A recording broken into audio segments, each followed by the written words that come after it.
Iran எப்போதுமே போரை விரும்புவதில்லை, ஆனால் தனது இறையாண்மை மற்றும் உரிமைகளை ஒருபோதும் விட்டுக் கொடுக்காது என்று போர் நிறுத்தத்திற்கு மத்தியில் ஈரான் உச்ச தலைவர் முஜ்தபா கமேனி தெரிவித்துள்ள கருத்து கவனம் பெற்றுள்ளது.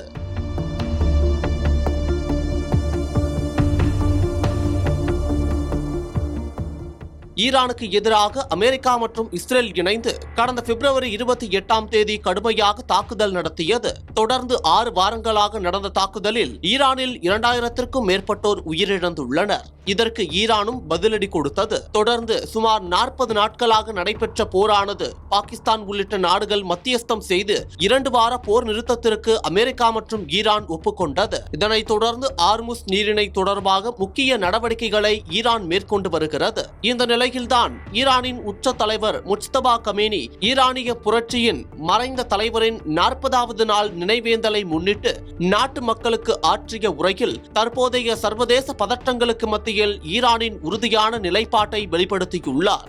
ஈரானிய அரசு தொலைக்காட்சியில் வாசிக்கப்பட்ட அவரது செய்தியில் ஈரான் எப்போதுமே போரை விரும்புவதில்லை, ஆனால் தனது இறையாண்மை மற்றும் உரிமைகளை ஒருபோதும் விட்டுக் கொடுக்காது என்று அவர் திட்டவட்டமாக தெரிவித்துள்ளார். கடந்த 40 நாட்களாக தெருக்களில் திரண்டு மக்கள் காட்டி வரும் ஆதரவும் பங்களிப்பும் இனிவரும் காலங்களிலும் தொடர வேண்டும் என்று அவர் அழைப்பு விடுத்துள்ளார். ஈரானின் தெற்கு பகுதியில் உள்ள அண்டைய நாடுகளை குறிப்பிட்டு பேசிய அவர், இங்கு நிகழ்ந்து வரும் அற்புதங்களை நீங்கள் பார்த்துக் கொண்டிருக்கிறீர்கள்.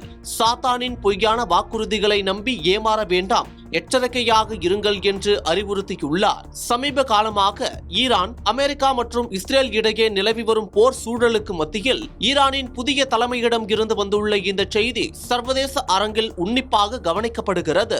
ஈரானின் உரிமைகளை பாதுகாப்பதில் சமரசம் கிடையாது என்பதை முஜ்தபா கமேனி இந்த உரையின் மூலம் மீண்டும் உறுதிப்படுத்தியுள்ளார் என்பது குறிப்பிடத்தக்கது.